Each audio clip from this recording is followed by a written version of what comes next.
Hello and welcome to the Fertility Foundations podcast, where we go into detail about how to prepare the foundations for a healthy pregnancy.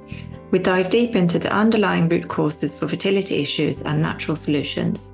I want you to know that you're not alone and you're not broken. I hope that by sharing these episodes, it will help you move from feeling overwhelmed and lost to feeling hopeful and empowered to take charge of your own path to parenthood, because there are actually lots of things that you can do to help rewrite your own story. I'm Sandra Greenbank, nutritional therapist, functional medicine practitioner, coach and educator, specialising in fertility, pregnancy and postpartum health. I'm also the founder of the Fertility Nutrition Centre, where you can find fully trained experts in nutrition, lifestyle and functional approaches to healthy fertility and pregnancy. You can find out more information over at www.fertilitynutritioncentre.org and also book in a free strategy call with one of our experts. Today, I'm speaking with Raquel Monroy about how to protect your mental health when you're trying to conceive and how to hold yourself in the possibility of yes when things are difficult. Raquel is a registered nutritional therapist specialising in infertility and women's health. She's based in Manchester, but works with clients all over the UK and overseas. She helps those who are trying to conceive to optimise their diet and lifestyle to help them get pregnant and have the healthy baby they didn't think was possible by getting to the root cause of the problem and applying an evidence-based whole-body approach. This podcast is sponsored by In Vivo Healthcare, a human microbiome company. They specialise in accurate testing of different microbiomes, such as the gut, vagina, or urinary tract, as well as a range of specially curated supplements focused on the microbiomes. They support healthcare providers and their clients navigate the complex world of the human microbiomes and is one of the most used labs and supplements by our fertility specialists. Visit their website for more information at www.invivohealthcare.com. Now let's get into today's interview with Raquel. Thank you so much for joining me on the podcast. Thank you for having me. So tell me, to start with, what brought you to specialise in nutrition for fertility? Well, I've always been interested in nutrition anyway, in food in particular, because just my background. So my mum's from the Philippines and my dad's Colombian. But so my mum's always been raised with like food is medicine. That's the thing. Like, unless my arm was hanging off, I would not be going to the doctors or the GP or the hospital. It's like, you know, we heal you through food. So I've always had that upbringing. And it's always been like, just the culture of it, you know, someone comes round to the house, it's not just a cup of tea, it's like a full-on meal, you're staying for hours, everyone around the table. So that's kind of like what I've been brought up with. And I love that. And I love food. Like, I really love food. So that interest has always been there. And then when I was studying, for my nutrition qualification, it was around the same time that I got married and I was trying for a baby. So the first few years, the first year or so, I was just like, whatever. And then, of course, it wasn't really happening. And then I had my own difficult pregnancy journey. And then I guess I realised, once I realised how it wasn't so easy to have a baby and I was studying at the same time, it all clicked. Like, you know, all our systems are linked. I was stressed with studying. I was stressed with trying to have a baby. You know, although I was studying nutrition, I just probably wasn't eating very well because, you know, I was just studying all the time and snacking and grazing and not having proper meals. So, yeah, I just sort of realised then that if I could sort of support my own fertility journey with nutrition and how I turn things around, I could do that for other people. Mm-hmm. So, yeah, that's sort of what spurred me on. And so are you happy to talk a little bit more about your own journey to having babies? Yeah, so I got married in, 2016. And I was like, you know, we're going to wait to have a baby to after we're married. And I didn't want to, silly with it at the time. I was like, I definitely don't want to be on my period on my wedding day. So I was like on the pill for 15 years and I didn't want to come off the pill before I got married, because I was like, no way. Like, I planned my wedding date when I knew that, you know, I wouldn't be on because I had the tightest dress. And then, after we got married, I was like, okay, let's start trying for a baby. You know, classic, I hear this from clients, come off the pill, it's going to happen straight away, honeymoon baby, like everyone else seems to be having. And of course, it didn't. And it took me a very long time to get my period back, months. So I was like, what is going on? You know, and so I didn't know when I was ovulating. So that was really difficult. That was, completely I just remember I was obsessed with my cycle. And then I eventually did get pregnant, and was over the moon. I think that was like about 8 months of trying, finally got pregnant. And then saw the doctor, obviously, because I didn't know when I was ovulating. I didn't have the exact time when so they were going by my last cycle. They were like, oh, you're further along than you think you are, so let's get you in for your 12-week scan. So I went to my 12-week scan with my husband, like, I'm, so excited to meet your baby. And of course, I had the scan and I had a miscarriage. So for anyone who's not aware, miscarriage is basically where the baby, you miscarry, but the baby dies, but you don't physically miscarry. Mm-hmm. So of course I was in that scan, and that was just like, wow, I was not expecting that. You expect to go there with a lovely little picture to show your family and, so excited. And of course that didn't happen. So that was really, really difficult. And then I think because it was a miscarriage, I had to keep going back and forth to the doctors because my HCG level, so my pregnancy hormone, it wasn't going down. So I had the decision of either to have a D&C or to miscarry naturally.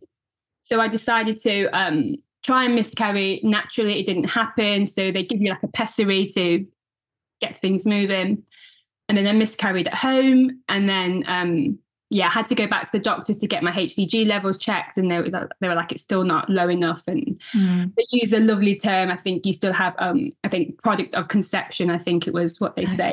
So that's lovely. So, and it just took such a long time. I think it was about 3 weeks. I had to wait until my HCG levels had gone down. But actually, what the most difficult part of that was when I had my 12-week scan, they say, I'm sorry, it looks like you miscarried at, say, I think it was 6-7 weeks, perhaps. Okay, yeah.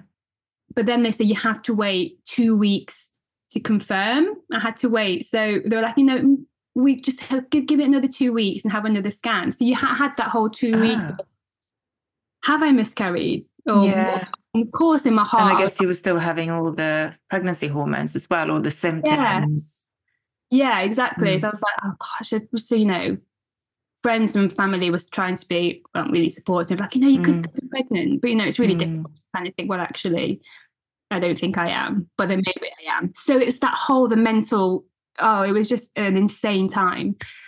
And then, so that happened. And then it actually took me another year to get pregnant after that. But that's when I was really, really looking into, okay, my lifestyle, my diet, looking at it from a whole body approach, as we do now, as we help our clients. And thankfully, I did fall pregnant a year later. And now, I've got 2 amazing children now I'm forever grateful for. And they are my reason that I do what I do, because I've been down that road. I know how difficult it can be, especially the mental health side of things. And we don't often talk about that enough. But there's still a taboo subject around it. And, as nutritional therapists, of course, we do support our clients through nutrition and lifestyle. But the one thing that's top there for me as well is mental health. Like, how are my clients coping mentally? How are they getting support through family and friends or externally? Because it's so important, especially,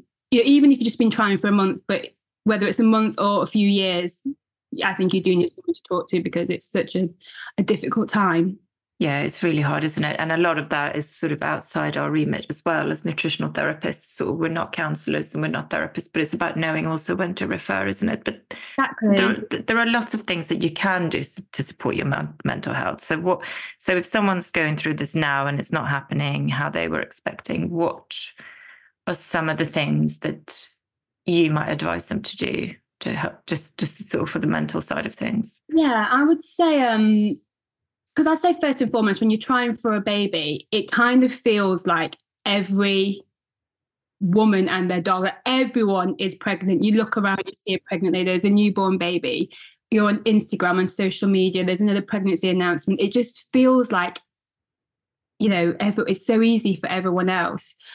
So kind of first thing I want to address of anyone who's experiencing a real difficult time with the minute of trying to conceive is just acknowledge your feelings, because I think your feelings are so valid, and we tend to push things aside sometimes. I know I was very, I'm fine, yeah, it's okay. And you never really talk about it. But I think, acknowledge that you're sad about that you're not pregnant. Acknowledge that you're maybe envious of seeing that pregnancy announcement on Instagram, but that doesn't mean that, you're not happy for them. You're just sad for yourself that it's not happened yet, and you need to just sort of not have judgment, just it's natural to have those feelings. So just acknowledge that, definitely is one of the most important things to do. Set boundaries. I think, I went to a lot of weddings, and because I was of the age people who were getting married and family parties and so on, and naturally the conversations would come up, well, when are you guys going to have a baby, or are you thinking about having children? And it's just so difficult. Never ask that question. Yeah, I just can't believe that people think it's socially acceptable to ask that question. But then maybe it's because of doing what we do and understanding that it just isn't as simple as that. They're well-meaning comments, aren't they? So what would you say then to somebody who asked that question?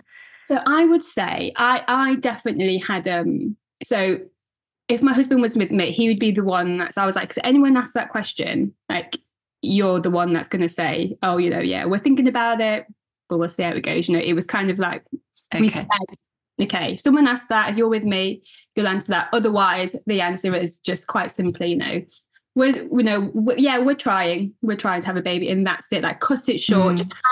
Just be prepared for the questions to come up, because sometimes well-meaning relatives or something will just bring it up, and as long as you're prepared, I would say, and also, self-compassion. I would say, be kind and gentle with yourself, and imagine if it was your friend that was in that situation. What advice would you give them? I'd also say, if you can, confide in a close friend, or your husband or your partner, of course, if you have one, of course, be open with them. Because I know we tried for months, and at some points I just wasn't saying how I was feeling, when of course I was frustrated. But if you have that open conversation with them, it really helps. Because the one thing I want to say with your relationships is, it can just be the whole fun of having a baby is just gone, isn't it? Like, yeah.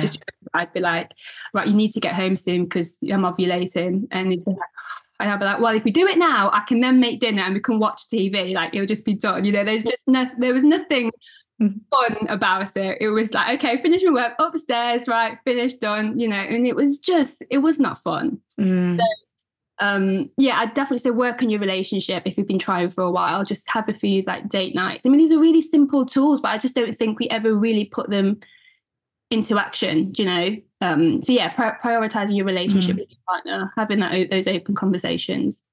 Did your partner open up to you as well about struggling, or was he struggling, or was he better, sort of?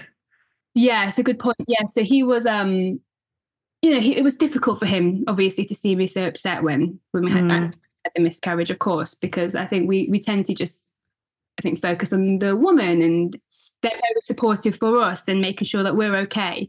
But yeah, of course, it was difficult for him, and and I was, we were there for each other to go through it, and that's really important. Always, ask how your partner is as well in this situation. I think it can be quite tricky with the dynamics. And so, just sorry to interrupt you, but having worked with lots of people, and you've usually, not always, but usually it's the female partner. If it's a man and a woman trying to have a baby, she's reading everything. She's reading the blog. She's listening to the podcast. She's then telling him what to do. Don't put that laptop in your lap. Don't carry your phone in your pocket. You shouldn't be eating that. You shouldn't be drinking that. Take these pills. And then that also changes the dynamics of your entire relationship, where you're sort of telling them what to do like a child. Yeah. And they're maybe resistant, or they're thinking, I don't know, the doctor's told them that they're fine. And you've been told that, maybe your ovulation or whatever it is. And it's the whole thing just becomes so sort of, it's almost like you're not really partners anymore. You're sort of, there's this whole new element of this sort of like a drift almost sometimes. And naturally that's where I find it really useful to book in with somebody who can look at the both of you and go, okay, well, here's some homework for you and here's some homework for you. And it might be, you know, please don't worry about what he is or isn't doing. And, you know, I'm going to tell him what to do and not to do. And you know, I don't want to say that it's always like this. You know, sometimes it's the female partner, but it just generally, in my experience anyway. And I think just having that third person, whether it's a nutritionist or even a counsellor who can kind of just diffuse those angry feelings between you, because if you're angry and resentful, you're not going to want to have sex with your partner. Exactly, 100%, yeah. And or if you feel like you can't do anything right. Yeah, and that's the thing, it gets so stressful. You don't ever expect to be in this position when you're trying for a baby. No one goes into it thinking, I'm going to be the one that's going to be struggling. We're going to be the one that needs to change our lifestyle and diet, and it's going to have an impact on our relationship. No one goes into it like that. But I think that's what I see with clients as well. So when I see my clients, I always say, if you have a partner, it's so important that they come on the call and we work together. We work on him as well, because we know a lot of it is on the woman naturally. We just, like you said, we're the one that's Googling things and so on most of the time anyway. Mm. But we know from our clinical experience that around 50% of the fertility issues are male factor. So, and quite often, you know, they're like, oh yeah, but I've had my semen analysis done. I'm all right. I'm fine. Like, it's okay. But it's like, well, we know that just focusing on the reproductive side of things isn't the answer. You know, it's the whole body approach. We know that. So what else is going on with your male partner? You know, they haven't had a DNA fragmentation test done. So fair enough, their sperm may all be okay on paper, but when you look at it, it's not, you know. And yeah, and often, you know, they've been told it's okay and it's actually not. No, exactly. So often, and it's just like, who told you that this was okay? Like, this is not okay. It might be okay for IVF, it might be okay for ICSI, but if we're trying, you know, if we're looking at this and we don't have a specific reason for artificial treatment, then, you know, we don't want it to just be okay. We want it to be good. Exactly. And so often there are things that are missed, infections. I mean, you know, every single day, probably one of us in the F&C group, we have a client who's been told the semen analysis is normal and it's not. They've got an infection or they've got something going on. So yeah, just getting, I suppose, another set of eyes on your results as well. Yeah.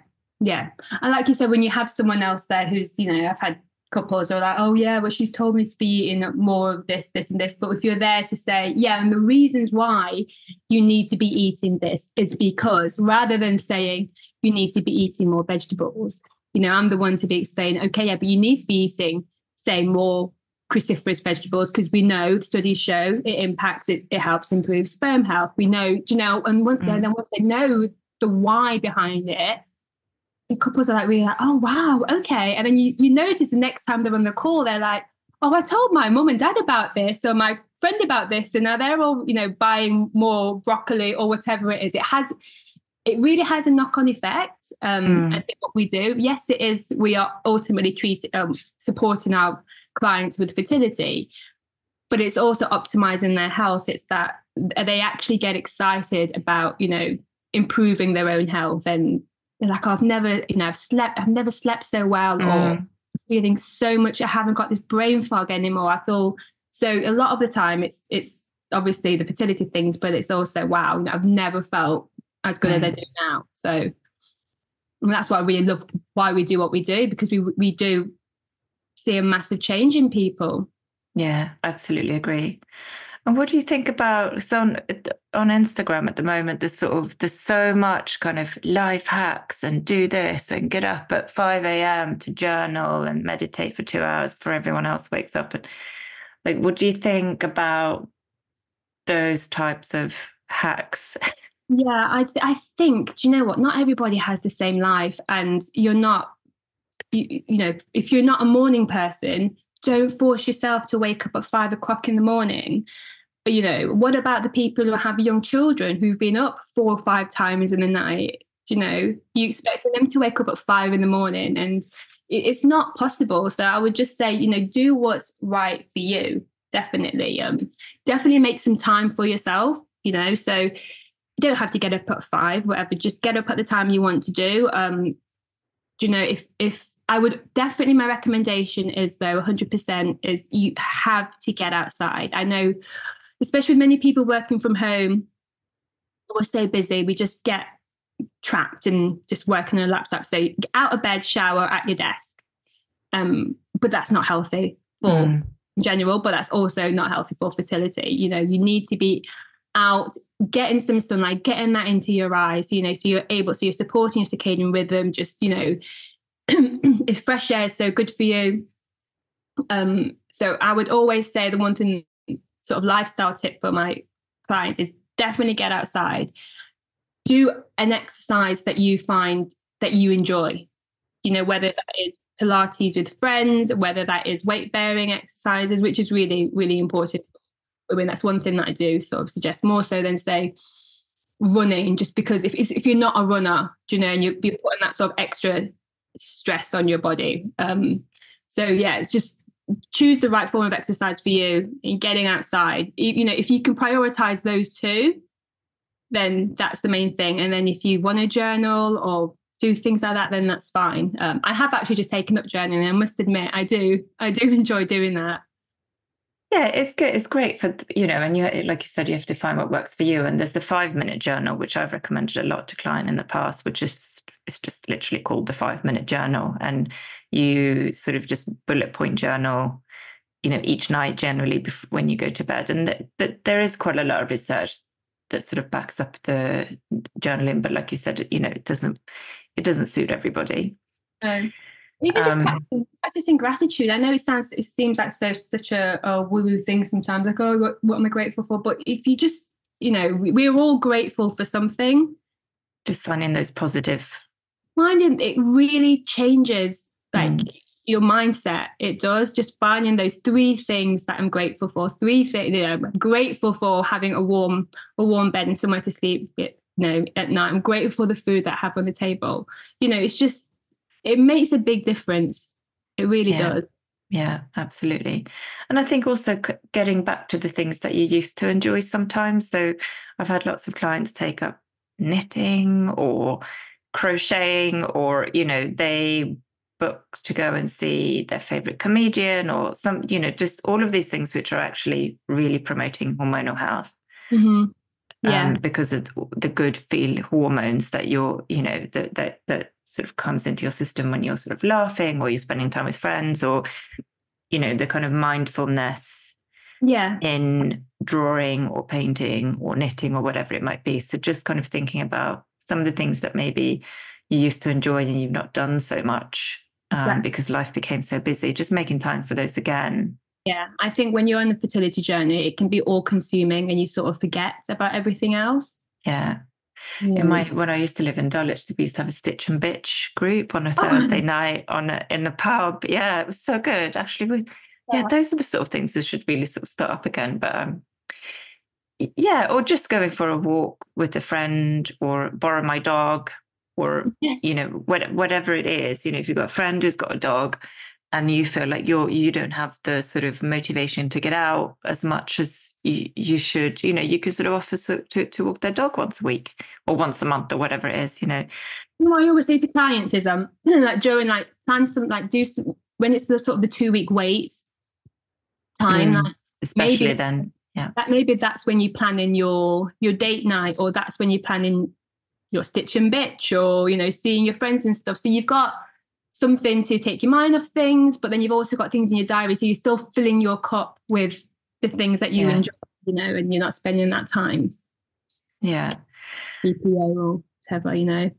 So we're talking a lot about mindset, and why is it important, apart from your experience going through it, I suppose, which obviously is really important. Why is it important to make sure that you're also staying well mentally and emotionally when you're trying for a baby? Oh, because, you know, I mean, if you're, you know, it's a stressful time trying for a baby, you know, and I think we've got to remember that stress can impact, you know, our chances of conception, because if you're stressed, whether it's physical stress from, I don't know, exercising too much, or the stress of thinking about having a baby, thinking about the appointments, work, life, family, all of that stress, when you look back to the caveman days, once we're stressed, that's it. Our body is in a fight or flight mode. We are prioritizing, making sure that we're safe, so we're on high alert. And when our body's like that, we're not going to be prioritizing our reproductive health. We're not going to be, our body's not going to be like, oh, this doesn't seem like a right time to have a baby, so let's just, and that's when it starts to impact our hormones and creates that hormone imbalance.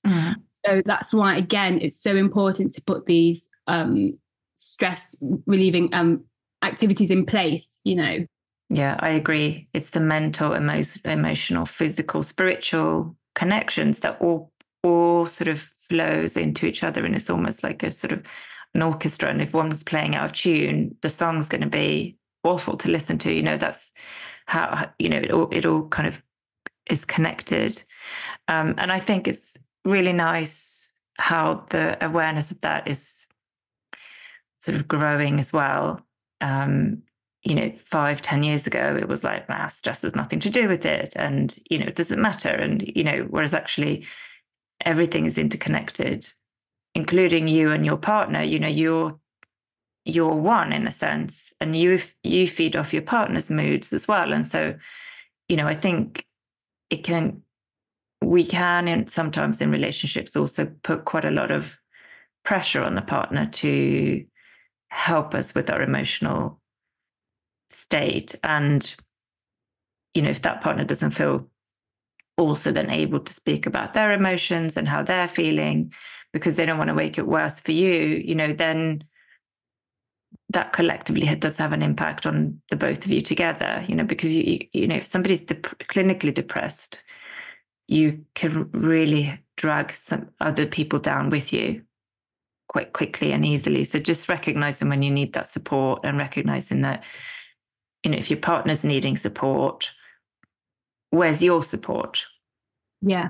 And there are charities as well that can help if you can't afford to go and see a counsellor, and definitely talking to your GP as well, even though the waiting time can be quite long, there is support available as well, sort of talking therapies. Yeah. So in terms of nutrition then, and in your clinical experience, how can it help? How is it specifically able to help somebody get pregnant where they weren't before? Because, I know we talk a lot, but we're nutritional therapists, so people think we just help people to eat better, but there's so much else that goes into it, isn't it? Yeah, there's so much else. I mean, that's the thing. It's not just, yes, nutrition and lifestyle, of course, is the, it's what we do. Of course, making sure that you're eating healthy and you're eating the right foods for you, but it's so much more than that. It's looking at trying to identify the root cause of why you're not getting pregnant, and identifying the imbalances. Because like we've mentioned previously, all our systems are linked in our body, everything. So if there's an imbalance somewhere, that's going to have a knock-on effect somewhere else in your body. So our aim as nutritional therapists is to bring the body back to balance. And we are like detectives. We are, we're looking at your blood work, say that you've got from your GP, and we're looking at, we're thinking, okay, well, how can we optimize that for fertility? Why is that marker slightly low? And where else can we see, do we need to look at? So when most clients come to me, when they're at the stage where they've been trying to get help from, say, the NHS for a while, and the NHS is amazing, but I just feel they're at capacity, and they can't look at people from an individual approach. So you have your standards, say your day 21 progesterone test, that checking if you're ovulating, checking your fallopian tubes, checking your semen analysis, and so on. It's all focused on the reproductive side of things. But if that's all, say, looking okay, then it's like, okay, well, you've got unexplained infertility. But it's not, is it really? I just kind of feel like we've not had the time to look at it individually. So why is it unexplained, or as we like to say, unexplored? Have we looked at the vagina microbiome? Is there any infection there? Is there any bacteria? What's the balance like there? Because we know that can impact fertility, miscarriage. there's so much research around that now. Everyone, you know, gut health, I know, is kind of a big thing that we're talking about now. But as nutritionists, we, you know, it's really big now, but we knew all about this years and years ago. You know, we've all been doing the bone broths and eating the kefir and so on for years before it came into the, you know, the mainstream, because we know how important gut health is. And we know if your gut health isn't optimal, then that's going to be impacting your hormones, that's going to be impacting your estrogen levels, that's going to be impacting whether are you actually absorbing all the nutrients from your diet? You know, do you have leaky gut? Do we need to be supporting it there? Is your thyroid health optimal for fertility? You know, it's so many factors. DNA fragmentation, as I mentioned, on the male side, you know, how much damage is there in the sperm? That's not looked at. There's so many factors. And I think also if you've got gut issues, if you've got bloating or IBS, which is just like, I call it the BS diagnosis. Yeah. That's also going to impact actually how you feel every day. Mm-hmm. You know, have you met anyone with IBS who wasn't fed up and mentally exhausted from just feeling rubbish all day, you know, every day? Yeah. And also I think the oral health is such a missing piece of the puzzle, which I think is going to be like, you know, maybe in 10 years' time, people will be talking about this. But of course, we're talking about it now. But it's such an important piece of the puzzle. And I did actually do a podcast episode with Dr. Victoria Sampson talking about how important this is for male fertility as well, and how oral health is linked to erectile dysfunction and inflammation that does have an impact. And this research actually linking oral health to male fertility, and as well as placental health. And, you know, of course, that's something that you share with your partner as well. Yeah. So there's so many things that we look at that the conventional side just completely disregards. And it takes what, on average, I think it's on average 17 years for clinical studies and evidence to get into, for actually then for the GPs or something like, okay, because now GPs are a bit more, I know my GP is very much a bit more like open to gut health things, you know, but this, like we said, this is like research from how many years ago that's now coming in. So this is why I think it's really beneficial if you're going through fertility struggles and you're working with, say, your GP or the clinicians, is to look at as well complementary, you know, therapy like nutrition, because then you've got all bases covered there.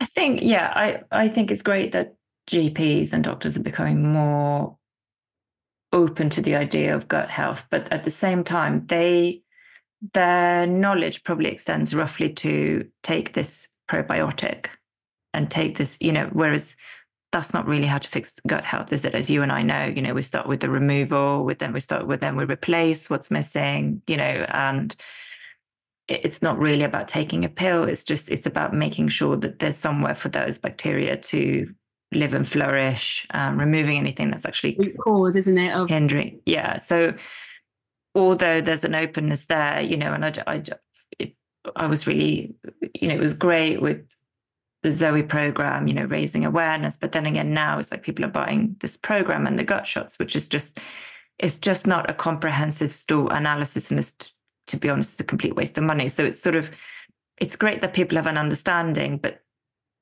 there just the information out there is so wrong.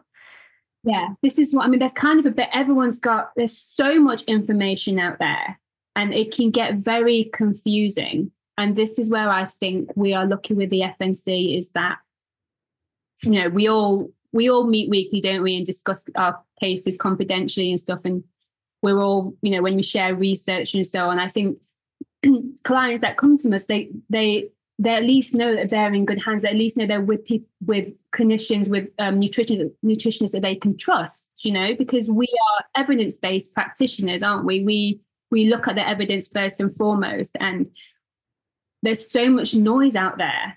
You will look at one person's Instagram, for example, and you'll see an influencer talking about something else, you know, and it's like, it's kind of knowing who to trust, I think. It is, I think, and that's, I mean, you know, as a sort of side note, that's why I started we call it the FNC, the Fertility Nutrition Centre. It's a bit of a mouthful, but because there's so much out there, and unless there isn't any other training apart from the FNC training that actually takes you through everything that you do need to know. And it's not just me providing the training. We've got lots of different experts in their field of, whatever it might be, whether it's gut health or embryologists or whatever it might be. But I think it's really important to make sure that you check your practitioner's qualifications.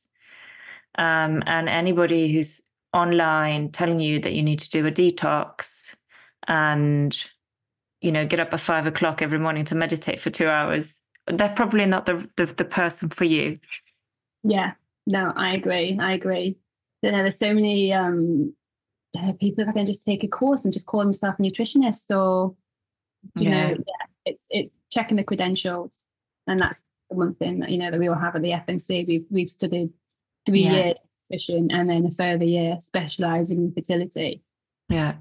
So do you have any sort of success stories? Sometimes I think it can be really nice to hear stories of people who've had, a rough time. Do you have any specific sort of ones to share that you've? I wanted to just share. There's one in particular, actually, of a client of mine who had recurrent miscarriages. That's one thing, because miscarriage is so common. Isn't 1 in 4 pregnancies now? So something that everyone, whether you've not experienced it yourself, you will someone who's experienced it. And this lady had 3 recurrent miscarriages when she came to see me. They were going to go through IVF. They just were really struggling to get pregnant. And once we really dug deep and tried to identify the root cause, we know that her vaginal microbiome needed optimizing. There was definitely, she was low in lactobacillus, which is it's important for your vaginal health. It's important for pregnancy.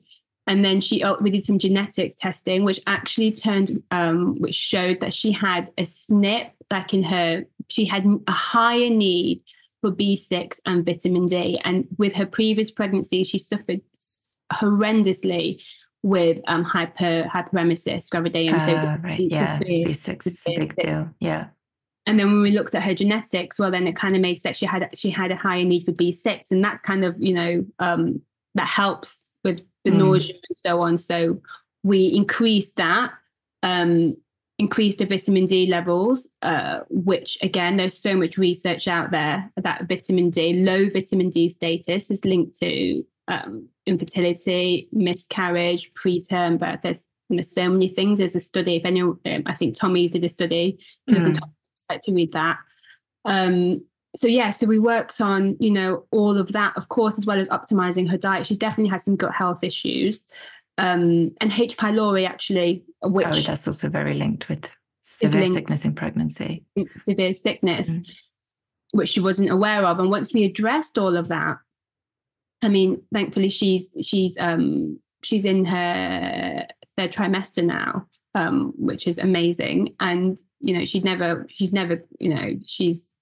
she was so thankful because of the work that we did in place. Her sickness was nowhere. She still had the sickness when she was pregnant, but nowhere near as much as when she had the previous miscarriages. Yeah, because hyperemesis is people are hospitalized with that, aren't they? It's very very debilitating. And I had it with my second. I was in hospital for 2 weeks and it's awful. I vividly remember crawling along the floor, so ill, and just having a sip of water the whole day. That's all I could manage.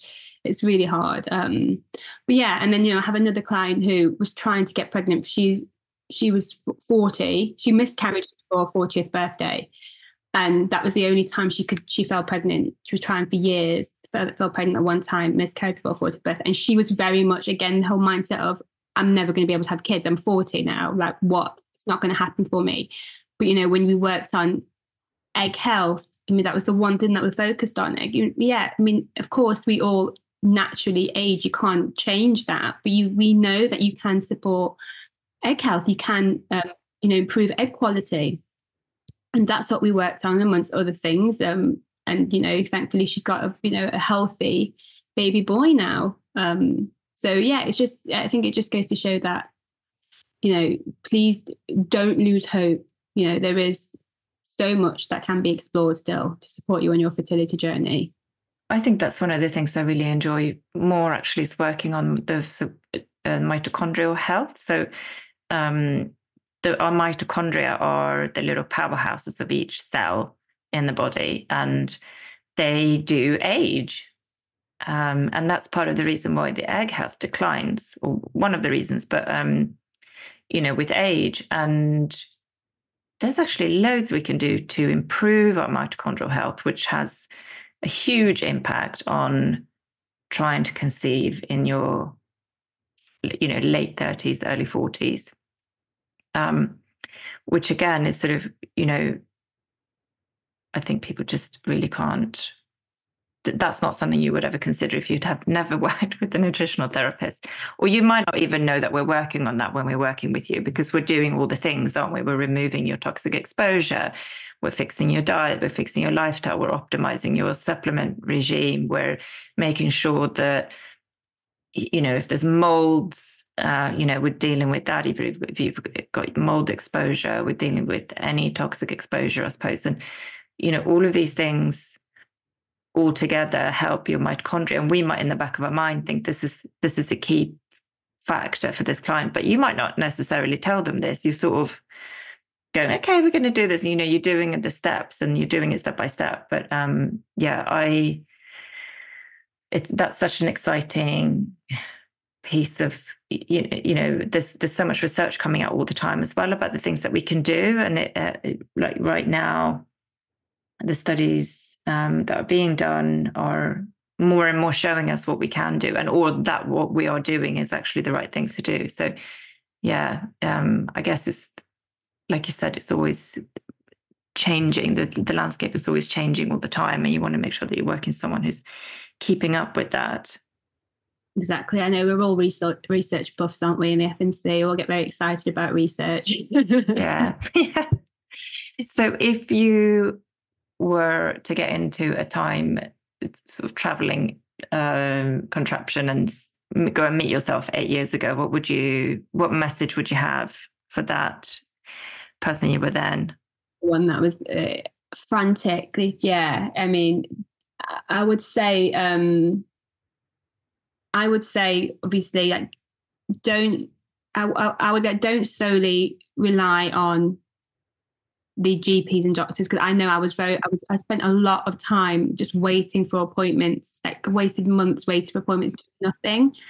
I would go back and say, look, understand that that your body, you're stressed from trying for this baby, you're mentally, physically drained from thinking about all of this. Like, look at prioritize your health. I definitely would have, looked into that a bit more, looked into my gut health, my vagina microbiome, get everything in place there. Yeah, because you said that you'd been on the pill for a long time, 15 years or so. And, a lot of us did. It's just what you did. But actually, that has a huge impact on your nutrient stores, on your gut function, on so much. And, unless you've actually done something strategically to address that all the good food in the world might not help you. You might need a supplement. Exactly. Just a short term. Yeah, definitely. That's the one thing that many clients don't realize, is just how much it depletes your body of the important nutrients for conception. It does. So definitely look at, supporting myself there, and just be kind to myself. Like, I would do, just be kind to myself, just treat myself how I would my friends. I was just I was in my head a lot. Mm-hmm. And I think when you could just open up a bit more to my partner and my friends, and trust in my body, trust that I can get pregnant, and it's just bringing my whole body back into balance again. Yeah, and get the right support. Yes, whatever that looks like for you. And we can help signpost as well. So I will often have a discovery call with people, or we call it discovery calls, but just when we have a chat about your situation and whether we think it's worth, working together. But a lot of the time, if I don't think that's the main thing that you need, or the first thing that you need, I would tell you so. Book a call, and if we think there's another specialist or another test or another consultant that you should be asking to see, then that's what we're going to tell you to do, isn't it? Yeah, exactly. I've referred, many clients to see other people, of course, definitely. Yeah. So speak to someone, I think get that roadmap in place. This is what I'm going to do. And, it's not sort of overwhelming you with kind of like, these are all the things you should be doing, but it's like, actually, what's step number one? Exactly. What's step number two? Why is this the most important for you or your partner? I think focus on the things you can control, isn't it? Like, you can't control whether you're going to have, but what can you control? Focus on that. While you can focus on your nutrition, on your lifestyle, you can get that all in place. You can work on that. So definitely work on the things that you can control, and then actually, I had a discovery call actually last week with somebody who contacted me, and we had the chat, and I said, we'll work together, but before I see you, I want you to go and ask the GP for these tests for the two of you, because I'd like to have them ahead of our meeting. And their GP was brilliant and actually ran all the tests, and she's already had a progesterone test, which is the 7 days after your ovulation, you take a progesterone test to see if you've ovulated, or to see what, if there might be some issue there. And we've already established that she doesn't ovulate. And I've not even seen her yet. So I've been able to say to her, we'll get another test for the next, so you can go again and we'll see what's going on. We'll order some home strips. So, it's kind of like, how have you been left to go on like this for a year, and you didn't even know that you might not ovulate every month? Yeah, that's the thing. I mean, that's a very good point as well, is because we do the standard day 21 test, isn't it? So, but that's on the premise that you ovulate on day 14. So that by 7 days later, then your progesterone levels will be high enough to show that you've ovulated. But of course, not everyone ovulates on day 14. So, I mean, I went to that test thinking, oh, okay, so, and I did the test and it came back that I wasn't ovulating. But actually, when I looked at understanding my cycle, I actually saw that I ovulated on day 20. Oh, wow, that's really late, isn't it? Yeah. So I'm day 10. You're day 10. Yeah. So, both of us would be like totally trying on the wrong day. Exactly. But then if you, then you're told, well, you're not ovulating. And then the next step for you is IVF, for example. It's like, well, actually, if you look at it properly and you understand, that's the one thing, once you understand your cycle, it could be, well, just the timing. It's so simple, isn't it? Because if I was trying on day 14, I would have missed the boat. And if you were trying on day 14, you would be nowhere near ovulating yet. Yeah, exactly. And it's like, surely this should be ruled out before you've tried for it 12 months. You've missed 12 cycles because nobody told you that no one looked at this. And this is what we do, isn't it? And, if that's the only reason why you're not getting pregnant, what a simple fix. Exactly. Yeah. That's why understanding your body is so important as well. I think we rely on apps, don't we, and so on, but listen to your body, like be in tune with your body, pay attention to the signs to show when you're ovulating, and use the apps and so on as a confirmation of, Yeah, I think those are really good. I mean, I have to say I probably never really connected with my cycle, even though I actually trained in family planning, natural family planning, with the Foresight Clinic, which is no longer around. But I didn't really connect with my cycle properly until after I'd had a baby, I would say. It's one of those things that just isn't, or certainly wasn't in my, it just wasn't something I thought about. But I think now there's so much, again, it's really good, isn't it? All the sort of period health, and people are talking about the periods, and there are books and there are podcasts and there are people out there who are sort of going, fix your period. And I think that's brilliant for young women actually to get on top of that way before they are thinking of having a baby. Of course, if you're on the pill, you're going to have a fake bleed, and you can't connect with it in that sense. But if you're not on the pill, yeah, but it's more than people are more aware now of, say, it takes like 10 years or so to get an endometriosis diagnosis. It's like people are more aware now, okay, this isn't, if my period's not meant to be this heavy, or people are actually taking steps to address it, thankfully, because we're having this open conversation more about our cycles, which is good. Absolutely. And it's menopause as well. It's sort of, it's so, there's so much more awareness now. We know we're not suffering in silence in the same way anymore. Yeah. So if somebody wants to have a chat with you, how do you work with people specifically? Do you have a system? Yeah, so I mainly work with clients one-to-one basis on a 3-month program, just because it takes 3 months to optimize egg and sperm health. So that's why I work with clients for 3 months. So clients can either find me on through the FNC, through the Fertility Nutrition Centre, Instagram or website, or I've got my own website, raquelmonroy.com, or Raquel Monroy Nutrition on Instagram. I also have just launched a masterclass, the Fertility Reset, which kind of talks through the steps that I take with clients and shows them kind of like what the other areas to explore. So what we've discussed, why gut health is important, what to look out for, sort of what nutrients are right, supplements to consider. That's a good place to start, really. So you can download that masterclass through my Instagram or website, and then just book in for a discovery call through my website. Thanks so much. Thank you. I really enjoyed this chat with Raquel, and I hope you enjoyed listening to this episode. Please like, share, save and rate this podcast if you find it useful, as it helps us reach more people.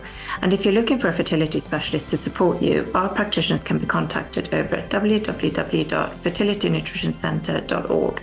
They will offer a free strategy call to help you decide on your best next steps on your journey. Thank you for listening.